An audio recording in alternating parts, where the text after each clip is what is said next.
Hi, this is Tom Johnston with TomJohnston.org. Welcome and thank you for joining me. In today's video, I'm going to just give you some of the basics of a Roth IRA. The Roth IRA is named actually after a senator, Senator Roth, who helped make this type of investment account a reality. A Roth IRA is a type of IRA. An IRA is an individual retirement account.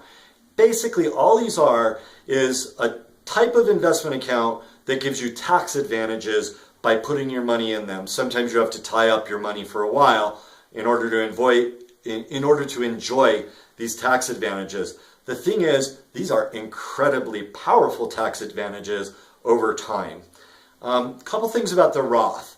Unlike the traditional IRA, with the Roth, you don't get to take any type of tax deduction up front when you contribute to this type of IRA. With the traditional IRA, assuming you don't make too much money, you can deduct the amount that you contribute into the IRA from your adjusted gross income. You drop that down and you save a little bit of money on taxes depending on your tax bracket.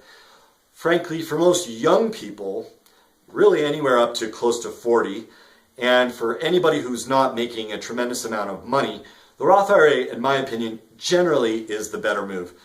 If you're one of these persons who's in the gray area on Roth versus traditional, just Google IRA, Roth IRA versus traditional IRA calculator. Do like 4 or 5 of the different calculators that are out there at Vanguard or Fidelity or elsewhere, and they all have slightly different parameters. They'll give you a really good sense of where you are.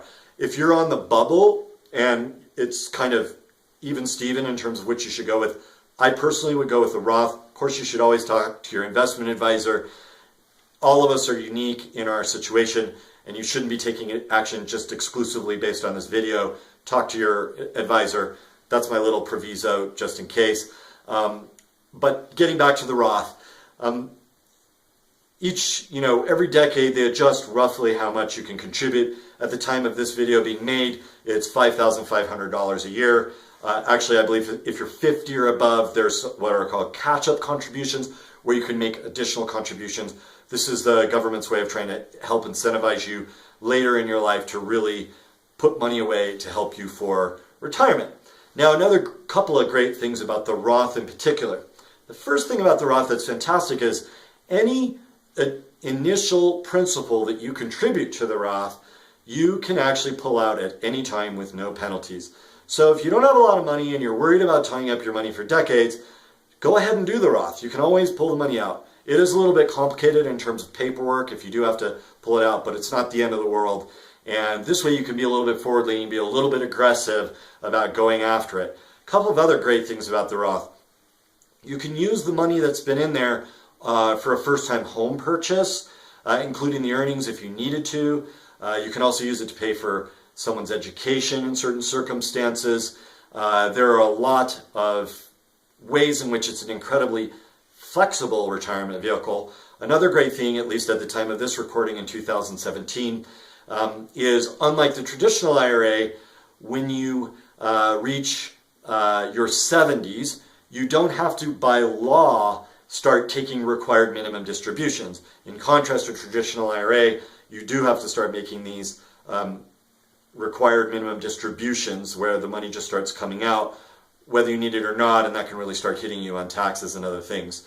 In fact, because of this, Roths are a phenomenal vehicle for passing on wealth to heirs, because you could just keep it, and then we won't get into that here, but whoever inherits it can, if they structure correctly, can spread out the withdrawals from the IRA over the course of their expected lifetime. Super savvy people sometimes will make their grandkids the heirs to their Roths so that the distributions will take decade upon decade to get there. But again, this is a little bit beyond the scope of this video. The main thing is the Roth is a great starter investment. I certainly would encourage anybody who's thinking of investing and is just starting out, or regardless at any phase, to go ahead and get this going. I had a good friend a few years ago. I taught about investing and specifically IRAs. At the time he was about 40, and I am sure that by now he's in his mid to late 40s. Between market returns and contributions, he's probably well into the 6 figures of money that are in this Roth account in less than 10 years, or almost exactly 10 years. And that's just going to keep growing. That'll be the last thing that he draws upon when he retires. it's going to just be fantastic for him. So think about the Roth. If you have any questions about this stuff, feel free to just leave me a comment. I'd be happy to respond. I obviously don't give specific investment advice to people for regulatory reasons. But in the meantime, thank you very much for your attention. I encourage you to consider the Roth. And if you like this video, please do give me a like. If you want more videos like this, go ahead and subscribe below. And I do want to thank you sincerely for your attention today. And I look forward to getting to know you in the future. Thank you.